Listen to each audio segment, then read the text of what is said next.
Well, the TCRs have been tucked back into their sheds and we roll out the gods of thunder, the big bangers of Australian motorsport, the DE8 Performance National Sports Sedans. Darren Smith here right alongside me from Auto Action, Gary O'Brien, and we have got cars on their formation lap coming up to line up behind the Hyundai i30 safety car for their parade lap and ultimately rolling start. Welcome, Gaz. Thanks, Daz. Good afternoon, everyone. Hope you had a great day's motor racing, starting with production cars this morning and then getting into the Porsches before that, and now into the DE8 Performance Sports Sedans. Small number of cars, but what a quality grid. Absolutely got the fastest cars in the country. I guess you'd have to say, minus Thomas Randall in the Saab here this afternoon. Tony Ricciardello will have his hands full with Jordan Caruso in car number 4 right alongside him. A very familiar sight in Australian national level sports sedans. These two cars, the Alfa and the Audi, Italy's finest shape and the Germans' finest shape. Then behind, we've got a couple of American muscle cars, the Camaro of Shane Bradford right alongside the Queenslander, Phil Crompton. Watch for car number 12. He will be rapid in this last race of the weekend. He's been waiting all weekend for this final 10-lapper. Let's see how the Mustang goes. For Landau Signs, it is the BMW of Shane Woodman. Had some troubles yesterday. They've got the car up and boogieing again this afternoon, right alongside the remaining Monaro of Colin Smith.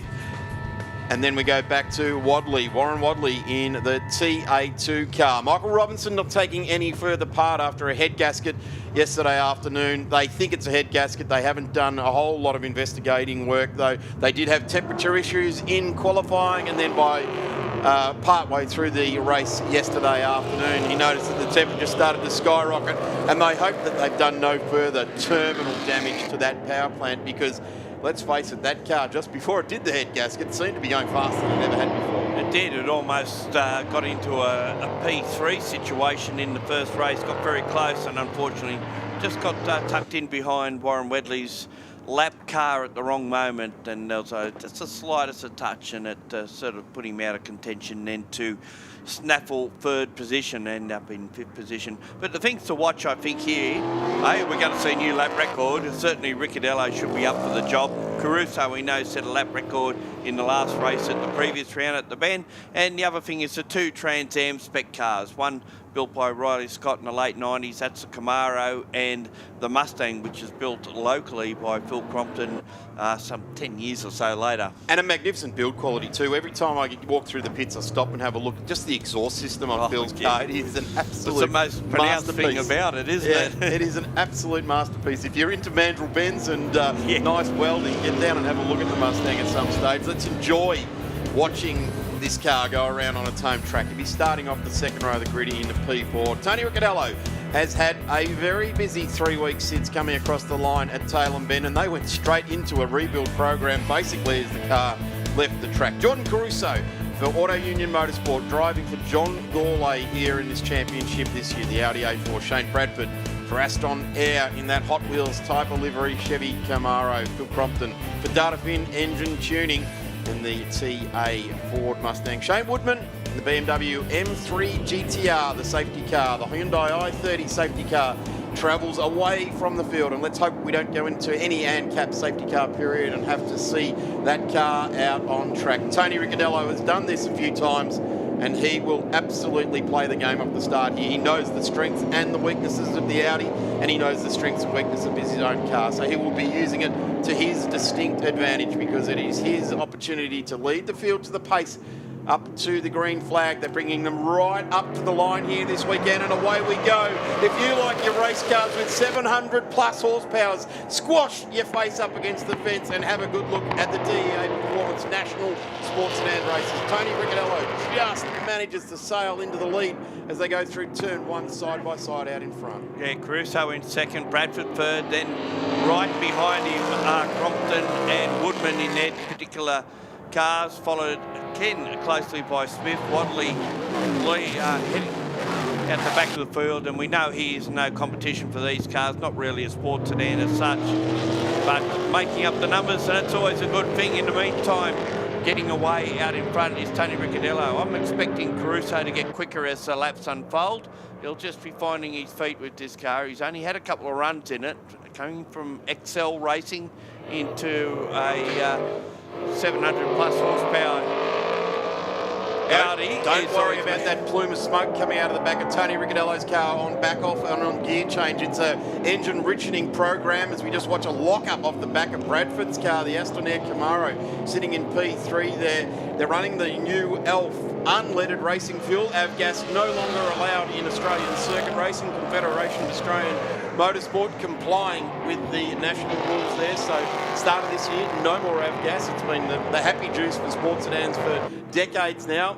Becoming responsible citizens now, going to the unleaded. It's just a tune aspect, and most of these cars are still chasing the tune. They're spending big hours on dynos to try and get the tune back to where they need to, and they will get there. Talking to the guys at Race Fuels that are supplying that ELF to Tony, and they're working hard within those two operations to make sure that Tony has the exact tune that they do need. When you've been running the same fuel for so many years as these cars do, getting back on that tune, there's that dirty sort of that smoke coming up the back of the car. It's just a little bit of safety on the injection. Yeah, Crompton gets right up on the back of Bradford down at turn 3. Bradford's been battling with pads for this weekend. They've had trouble getting the pads they like, so they've had to make a bit of a compromise. We've seen that on the opening laps when heat's not in the car, that they had an issue where it locked up. He seems to have got it sorted this time around, and not far behind him are Crompton and Woodman, making a four-way battle in behind. In the meantime, Tony Ricciardello 2.7 seconds out in front. Caruso in second. Hasn't broken into the nines as yet, but he will. He did. He got into eights yesterday. Crompton right on the back, having a look at Bradford as they go through turn 2. Gets up the inside, gets that spot away. 5.5 litres of Ford versus 6 litres of Chev. The beauty about having less less cubic capacity in the Ford is that it's less weight, it sits lower in the car, a finer balance. He said it's a softer combination. It means it doesn't spin the tyres as much out of the corners as what the 6 litre cars do. He set that move up right back at the exit of turn 6, and exactly what you just said, Gary. Slips alongside there, got the better drive off the corner, slotted into the air gap in behind that Camaro, and then when he saw the opportunity on the run up to 2, just jumped on it, and he really did set that up about half a kilometre or even more, a kilometre of racetrack prior to that actually reaching that corner. Tony Ricciardello driving the wheels off this Alpha, as he does every time he gets in it. You know with Tony that he just leaves no stone unturned. A 108.94, 108.94. Thomas Randall's lap record is a 107.32. We're a fair way off it. Have a look at Bradford now. He's using that cubic inch advantage in a straight line just to stay with the Mustang at the moment. But Phil Crompton has got that car absolutely running on rails through turn 1 and 2. The number 12 is doing exactly what its driver is asking him. Bradford's got a great run out of turn 2 on this occasion. He will line up the Mustang down the back straight. As you can see, there's not a lot of difference between the pair of them. As a matter of fact, there's absolutely nothing between it, and that's because of the lighter weight of the Ford engine.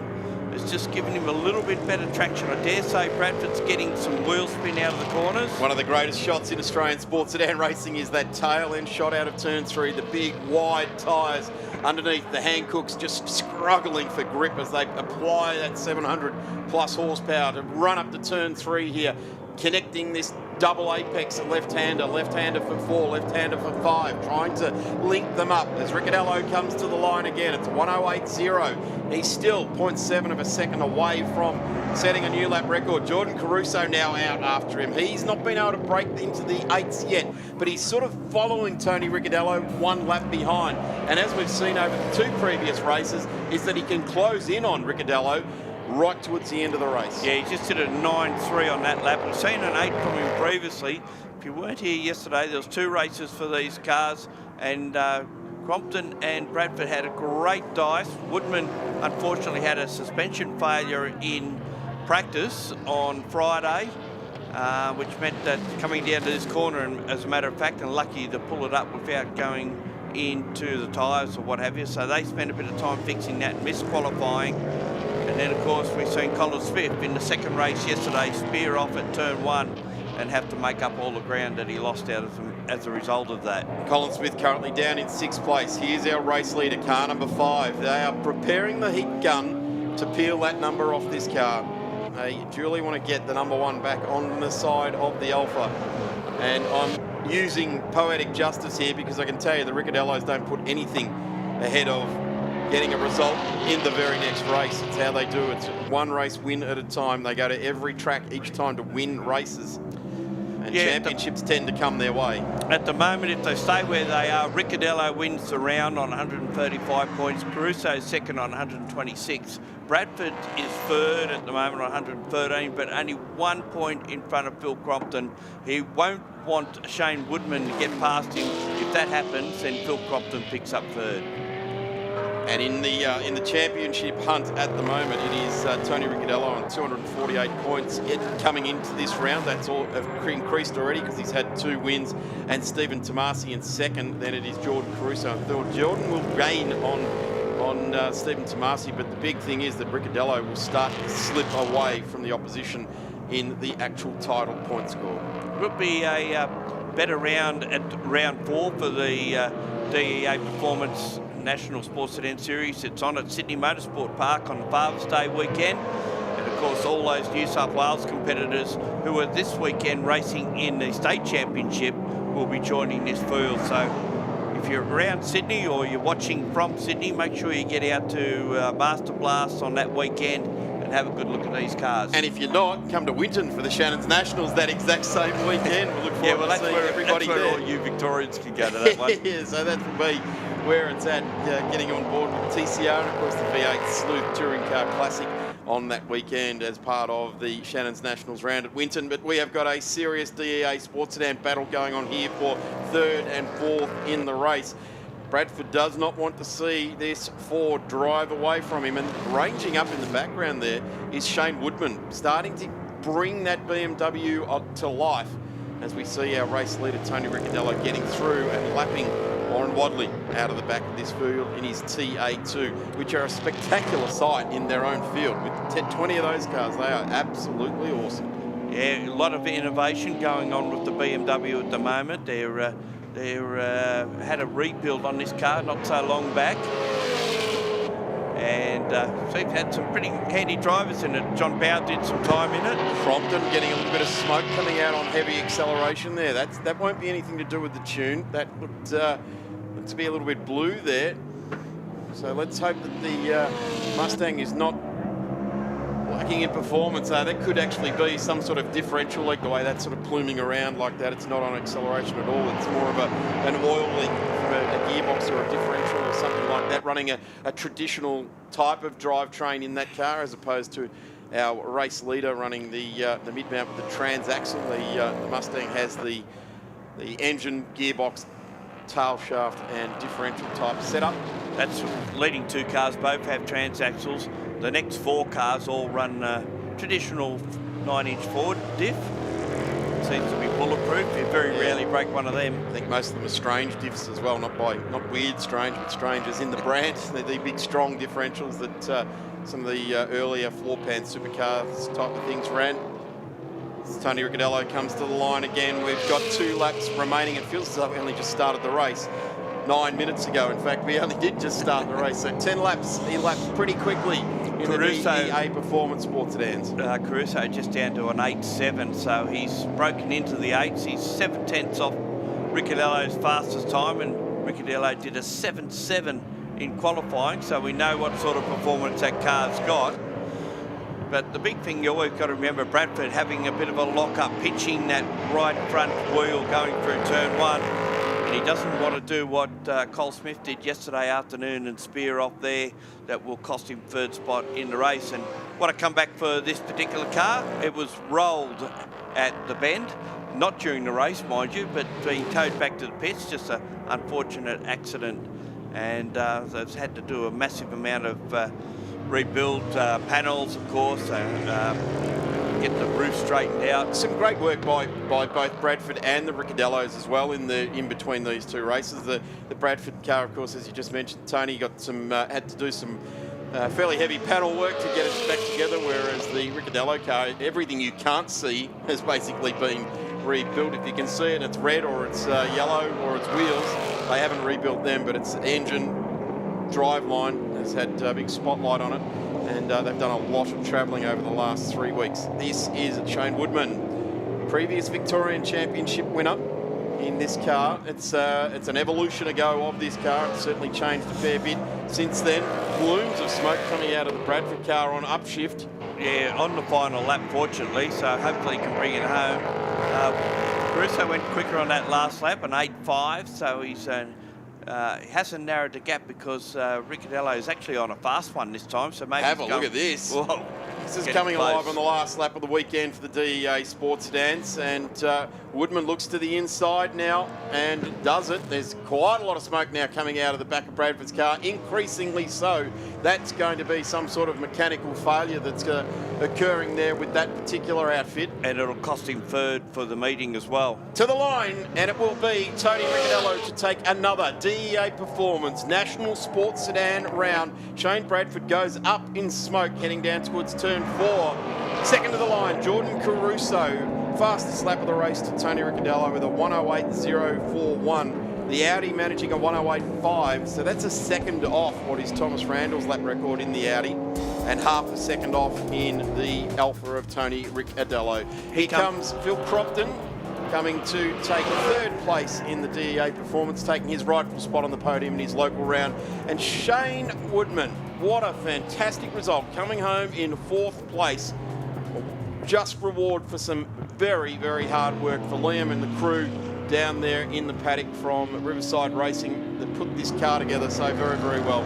Colin Smith coming to the line, taking out sixth place. Warren Wadley seventh there as we look at the official results for 9.167 seconds. Tony Ricciardello beats Jordan Caruso in the John Gourlay Audi. Phil Crompton next, some 28 seconds line astern there. Then Shane Woodman, welcome to fourth place, Shane, in the Landau Science BMW M3 GTR. Shane Bradford, well, ailing to the line there in the Camaro.